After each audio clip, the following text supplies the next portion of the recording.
réjouissons parce que nous adorons respecter le calendrier électoral, mais il n'en a pas du tout parlé, ce qui nous a semblé un rendez-vous manqué. Oui, vous auriez qu'il dise quoi à propos des élections locales?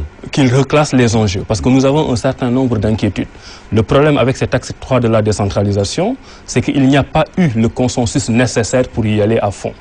Quand ils vous parlent, eux, ils vous parlent d'un consensus, mais c'est un consensus entre eux. Et un consensus entre eux, par définition, c'est de la connivence. Même si vous êtes 99% d'un bord et 1% de l'autre, le consensus doit se faire avec le 1% de l'autre bord.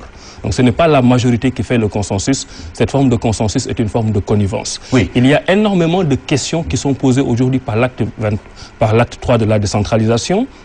Nous sommes à environ 3 semaines du dépôt des listes et il y a un certain nombre de questions qui se posent, notamment dans les rapports entre les communes et les villes, par exemple.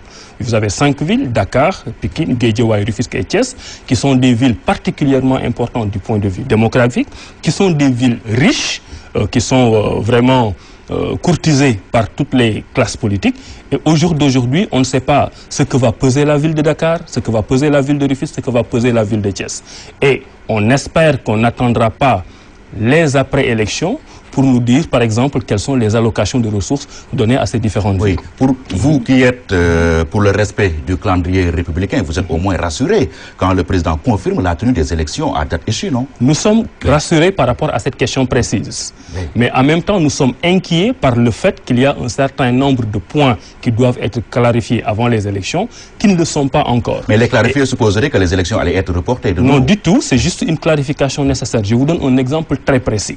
Aujourd'hui, dans les 5 villes dont j'ai parlé, on sait qu'il y a les communes qui vont devenir des communes de plein exercice, qui vont avoir des ressources fiscales importantes. Ce qu'avaient les villes avant va retourner maintenant aux communes.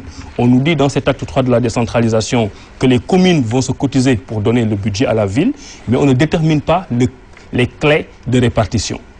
Notre angoisse, c'est qu'on attende la fin des élections, qu'on sache qui est élu où, pour devoir par la suite faire la répartition en fonction du candidat qui est élu. C'est un problème. Il y a un piège. Il y a un piège énorme. Oui. Si aujourd'hui, si demain, excusez-moi, il y a par exemple un candidat de Benno Bokk Yakaar qui est élu à la tête de la mairie de ville, on peut nous inventer une clé de répartition qui rend riche le maire de la ville de Dakar pour mener ses actions. Si c'est quelqu'un de l'opposition, on peut nous amener une clé de répartition minimaliste qui ne donne pas à ce maire-là les moyens de survivre. Ce sont des questions qu'on doit régler avant d'aller aux élections. Et aujourd'hui, ces 5 grandes villes-là, Dakar, Pikine, Guédiawaye, Thiès et Rufisque, sont totalement dans l'expectative. On ne sait pas qui doit être candidat à quoi, parce qu'on ne sait pas quelles sont les attributions qui leur seront données pour exercer leur mandat. Donc tout cela, tout ce que vous êtes en train de dire, signifie tout simplement que nous ne sommes pas encore prêts pour aller à des élections locales, non? Le timing permettrait au ministre de la décentralisation de nous dire tout de suite quelles sont les relations entre la ville et la commune, quelles sont les clés de répartition pour qu'on puisse le savoir. Juin, c'est demain, 29 juin, c'est demain. Hein? Mais les élections locales, c'est dans 3 semaines. Le ministre peut le dire demain s'il veut. L'essentiel, c'est de nous donner l'intention, qu'on nous donne l'information pour qu'on soit dans une prévisibilité. Il y a une omniprésence du décret dans le processus électoral actuellement, et le décret, par définition, est antinomique à un système de scrutin.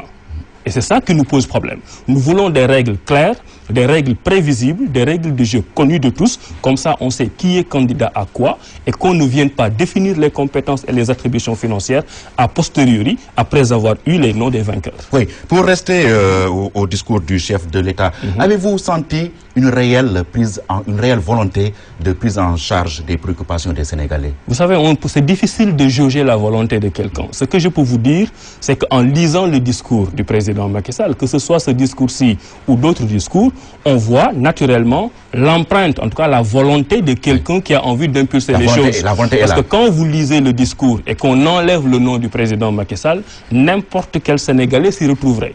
Le dernier chapitre de son discours hier, par exemple, a été un appel à la mobilisation, un appel au travail pour les Sénégalais. Tout le monde